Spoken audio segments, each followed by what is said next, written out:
अस्सलाम वालेकुम स्टूडेंट्स। आज हम डिस्कस करेंगे चैप्टर नंबर 2 बायोलॉजिकल मॉलिक्यूल्स के एमसीक्यूज़ को। तो इसमें फर्स्ट हमारे पास एमसीक्यू है, इसका स्टेटमेंट है amino acid molecule has the following structure. यार उसने हमें मॉलिक्यूल का एक स्ट्रक्चर दिया हुआ है अमाइनो एसिड का। इसमें पूछा हुआ है कि भाई कौन सा जो ग्रुप है ना, कौन से दो ग्रुप आपस में कंबाइन होते हैं और पेप्टाइड लिंकेज बनती है। तो इसमें ऑप्शन नंबर जो फर्स्ट का ऑप्शन नंबर जो बी है वो इसमें करेक्ट है। आपने बी के ऊपर जो है वो टिक कर लेना है। उसके बाद नंबर 2 है जी कि which class of molecule is the major component of cell membrane, कि सेल मेम्ब्रेन में सबसे ज़्यादा कौन सा जो कंपोनेंट इनमें से होता है। तो वो जो है वो ए ऑप्शन है, फॉस्फोलिपिड सबसे ज़्यादा सेल की मेम्ब्रेन में होता है। Number 3 glycerol is the backbone molecule for, glycerol कह रहा है बैकबोन मॉलिक्यूल है किस चीज़ के लिए। तो ये यहाँ पे लिखा हुआ है न्यूट्रल लिपिड, जिसको हम ट्राई एसाइल ग्लिसरॉल भी कहते हैं। सी ऑप्शन इसका जो है वो करेक्ट है।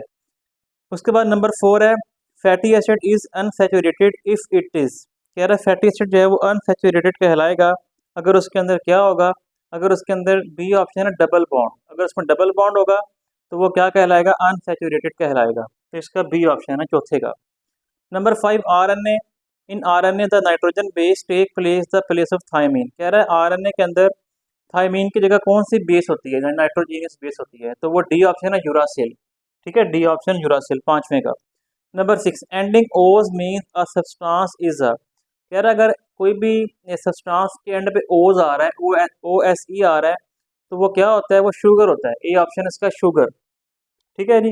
Number 7 glycolipids and lipoprotein are important components of, कह रहा है ग्लाइकोलिपिड और लिपोप्रोटीन ये इंपॉर्टेंट कंपोनेंट किस चीज़ के हैं, ये सेल मेम्ब्रेन के इम्पोर्ट सेल की जो मेम्ब्रेन्स हैं उसके इंपॉर्टेंट कंपोनेंट है। 7 का ए ऑप्शन आप लोग क्लिक कर लें। Number 8 when two amino acids are linked to form peptide linkage dash is remove, यार जब दो अमाइनो एसिड आपस में अटैच होते हैं तो क्या चीज़ जो है वो रिमूव होती है। तो इसके अंदर आप लिख लें कि वाटर इज रिमूव, वाटर का बी ऑप्शन है, वाटर इसमें से रिमूव होता है।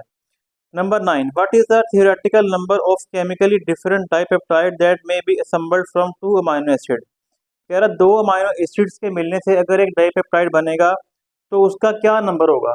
जाहिर बात है अगर ये दो अमाइनो एसिड हैं तो वो एक बनाएंगे डाइपेप्टाइड, तो इसका जो 9 है उसका ए ऑप्शन पे आप क्लिक कर लें 1। अब 10 नंबर 10 है जी a polar molecule is dash in water soluble, polar molecule water में सॉल्युबल होता है। तो इसका ऑप्शन नंबर ए जो है वो 10 का वो ठीक है। Number 11 which statement correctly describe a property of water, कह रहा है कौन सी स्टेटमेंट जो है वो प्रॉपर्टी ऑफ वाटर को बता रही है।